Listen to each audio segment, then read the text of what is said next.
राम राम। ऋण पित्तर की इस श्रृंखला में हम चलते चलते आज 7वें भाग में पहुंच गए हैं, जो कि शनि देव का ऋण माना जाता है। इस ऋण का नाम जालिमाना ऋण है। ये उत्पन्न कैसे होता है? जब शनि के खाना नंबर 10 और 11 में शनि के शत्रु सूर्य, चंद्र और मंगल या इनमें से कोई 1, 2 या 3 ग्रह मौजूद हो, तब ये ऋण बनता है।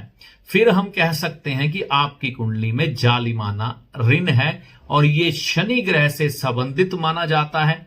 अब इस ऋण के बनने के बाद कौन सा प्रभाव आपके जीवन में आएगा, उससे पहले ये जान लें कि इस ऋण के बनने में कौन सा ऐसा पाप आपके बुजुर्गों के द्वारा या आपके द्वारा किया गया होता है, जाने अनजाने, पिछले जन्म में या इस जन्म में, जिसके कारण ये ऋण उत्पन्न होता है। पहले वो समझे। कहते हैं कि यहां पर जीव हत्या कर देना, किसी जानवर को, किसी जीव की हत्या कर देना, मकान जो शनि की चीज मानी जाती है, किसी से धोखे से ले लेना। कई बार आजकल लोग अपने भाइयों का, बहनों का हिस्सा खा जा रहे हैं, ठीक है ना। और कई बार कई प्रॉपर्टियों के धोखे लोगों के साथ कर दिए जाते हैं।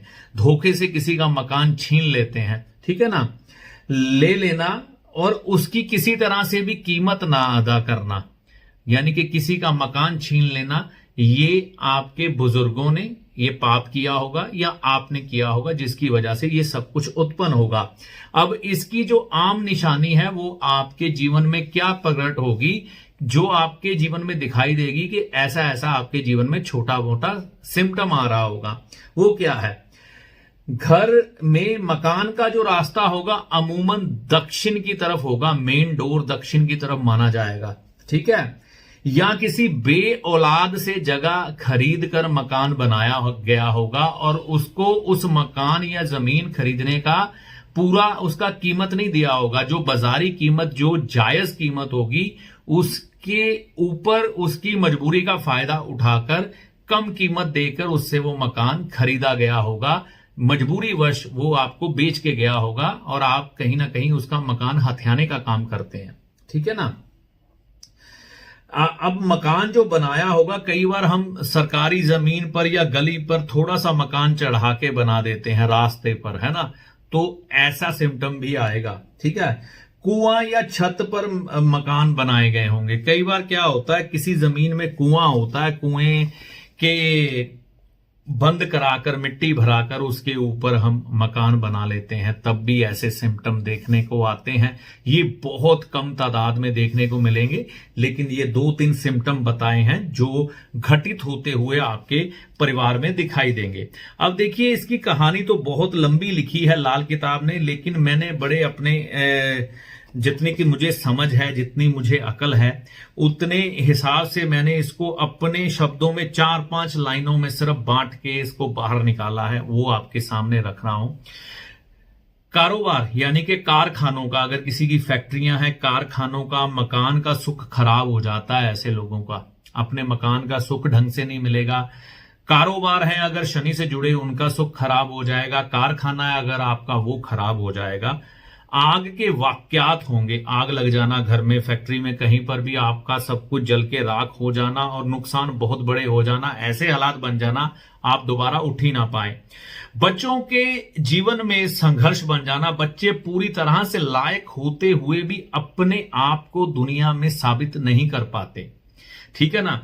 उनके पास डिग्रियां भी हैं, सब कुछ है, लेकिन उनकी काबिलियत को एक ग्रहण, एक नजर लग जाती है, जिसके कारण वो दुनियावी लोगों से अपना मुकाबला नहीं कर पाते। उनकी और वो काबिलियत सारी स्वाहा होती हुई दिखाई देती है, ठीक है ना। तो ऐसे हालातों में इंसान को अपने मकान का सुख भी नहीं मिलता। वो अपने घर में अगर कुछ चंद चैन की सांसें ले जाएं तो मुसीबत पड़ जाती है। ऐसे इंसान की जिंदगी ज्यादा भाग दौड़ में बीतती है या तकलीफों में बीतती है। बच्चों के संदर्भ में ज्यादा टेंशन बढ़ती है। मकानों के, कारखानों के संबंध में जो शनि से जुड़ी हुई चीजें हैं, उनके संबंध में ज्यादा प्रॉब्लम होती हुई दिखाई देती है। तो अब इस चीज का उपाय क्या है? सबसे अहम बात, देखिए, ये जो उपाय ऋण पितर के किए जाते हैं मैं अभी आपको बताने जा रहा हूं, लेकिन एक बात इससे पहले आपके सामने रखना चाहूंगा लाल किताब के दृष्टिकोण से।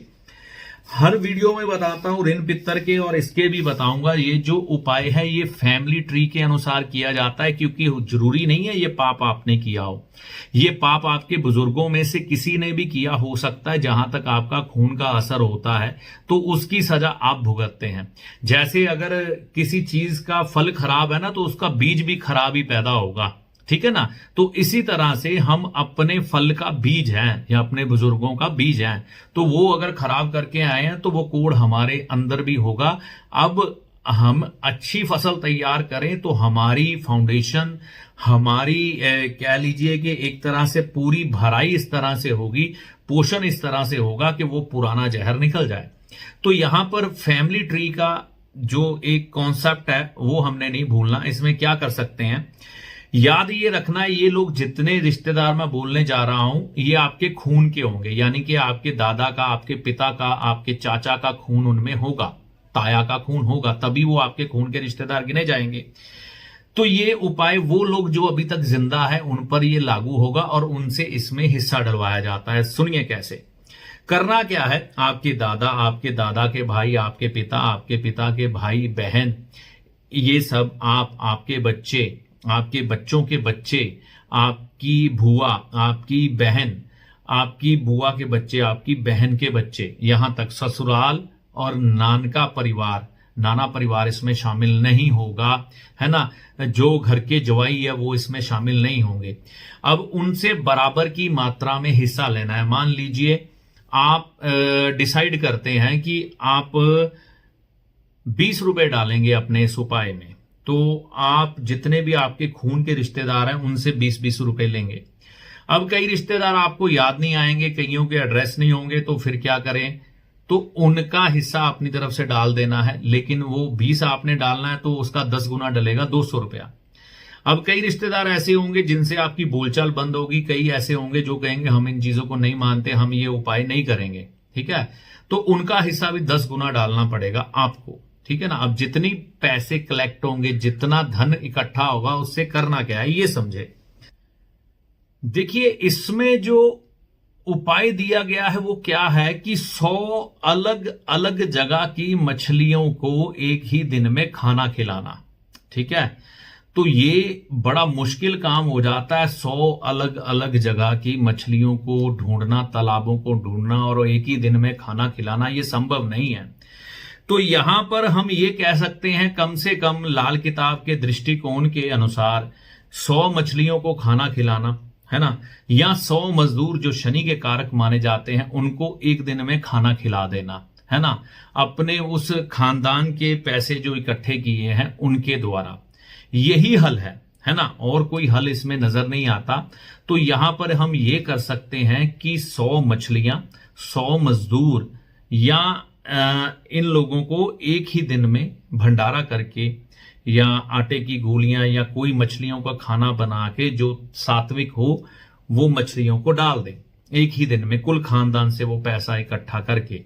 ऐसा करने से लाल किताब के दृष्टिकोण के अनुसार आपका ये जालिमाना ऋण समाप्त होता है, मकान के सुख मिलने शुरू हो जाते हैं, कारखानों के सुख मिलने शुरू हो जाते हैं, जिंदगी में व्यर्थ की भागदौड़ खत्म होनी शुरू हो जाती है, तरक्की होनी शुरू हो जाती है। लेकिन उसके बाद ध्यान ये रखना है कि हमने अपनी आदतों को भी सुधारना है।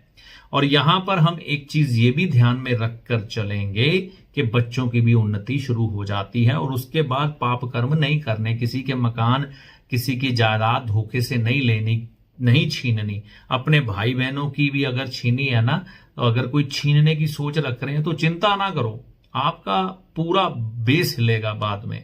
आपका नहीं हिलेगा, आपके बच्चों का हिलेगा। तो उनको बहुत से आगे कष्ट आने वाले हैं, तो बाप करके जाएगा तो बेटा पोता ही भुगतेगा आगे जाके। निश्चिंत रहो, भगवान की लीला अपरंपार है और ज्योतिष आपको ये बता देता है कि आप जो भी हरकत करोगे छूटने वाला कोई भी नहीं है, ठीक है ना। तो बस ये याद रख के चलना है कि उसके बाद हमने सुधर जाना है। अगर किसी की प्रॉपर्टी छीनी है तो वापस कर दो भाई, अच्छा रहोगे, ठीक है ना, नहीं तो मुसीबत में फंसोगे। मेहनत के तरीके से धन कमाओ। शनि ग्रह का माल खा जाओगे यार। सारी दुनिया शनि से डरती है, किसी का मकान छीन लोगे, मजाक है, शनि छोड़ देंगे। वो तो जजमेंट लेते हैं, जब उनका पहरा आता है ना, जब उनका समय आता है, थर थर कांपते हैं लोग, तबाह हो जाता है सब कुछ जब शनिदेव आते हैं। और तुम शनिदेव की चीजें लोगों से छीन लोगे, भाइयों के हक, बहनों के हक मार लोगे, प्रॉपर्टी लीडर बन के लोगों की खा जाओगे, ठीक है ना। धोखे से किसी बूढ़े दंपति का, मजबूर आदमी है, भोला आदमी है, उसकी जमीन जायदाद लाखों की है और आप हजारों में खरीद के खा जाओगे, धोखे कर दोगे। तो ये गलत है और इसका नतीजा भुगतना पड़ता है, आप नहीं तो आपकी औलाद। ये उपाय करने के बाद अपनी उस आदत को सुधार लीजिएगा, नहीं तो उपाय बार बार काम नहीं आते। नियत के साथ किए जाएं, पश्चाताप की अग्नि में जलकर किए जाएं तो ही काम करते हैं। बस इतना ही कहना चाहता था। अगर आपको वीडियो अच्छी लगी तो इसे लाइक व शेयर कर दीजिएगा। अगले वीडियो तक के लिए माता रानी की कृपा से ही आपको इस वीडियो में बताए गए उपाय का लाभ होगा। जय माता दी।